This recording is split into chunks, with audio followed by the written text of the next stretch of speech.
জঙ্গিদের বিরুদ্ধে রুখে দাঁড়াও একসাথে। এই বাংলায় যদি তাবলীগ জামাত চলতে হয় একমাত্র ওলামায়ে কেরামের নেতৃত্বে জামাত চলবে ইনশাআল্লাহ। এই মাত্র আমাদের সামনে কথা বলবে মাওলানা মুসলিমউদ্দিন সাহেব। السلام عليكم ورحمة الله وبركاته. بسم الله الرحمن الرحيم. وقل جاء الحق وزهق الباطل إن الباطل كان زهوقا. আমরা সদা সর্বদাই দেখেছি এই জমিনের ভিতরে সদা সর্বদাই বাতিল মাথা চাড়া দিয়ে ওঠে, কিন্তু আল্লাহ পাক রব্বুল আলামিন সদা সর্বদাই বাতিলদেরকে নিষ্পৃত করে দিয়েছেন এবং হক আলারে সদা সর্বদাই মাথা চাড়া দিয়ে ওঠে ইনশাআল্লাহ।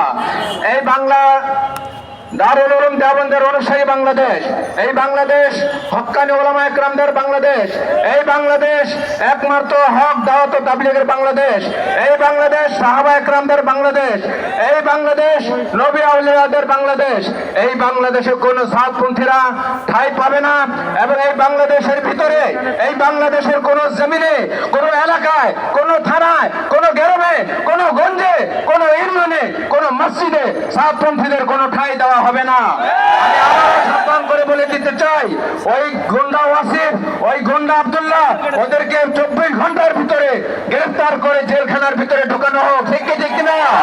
এই বাংলাদেশে একমাত্র হক্কানি উলামায়ে কেরামদের কথা চলবে এবং আমাদের মুরব্বী হযরত মাওলানা মুফতি আব্দুল মালিক সাহেব দামাত বরকাতুহুমের নেতৃত্বে এবং হযরত মাওলানা আল্লামা মামুনুল হক সাহেবের নেতৃত্বে আমাদের যত উলামায়ে কেরাম আছে তাদের নেতৃত্বে আমাদের দাওয়াত ও তাবলীগ জামাত চলবে, চলে আসছে, চলছে, চলবে ইনশাআল্লাহ। আগামী জঙ্গি ইজতেমা একটাই হবে এবং হযরত উলামায়ে কেরামের নেতৃত্বে যে ইজতেমা, সেই ইজতেমা একমাত্র হবে, অন্য কোনো কাউকে ইজতেমা করতে দেওয়া যাবে না।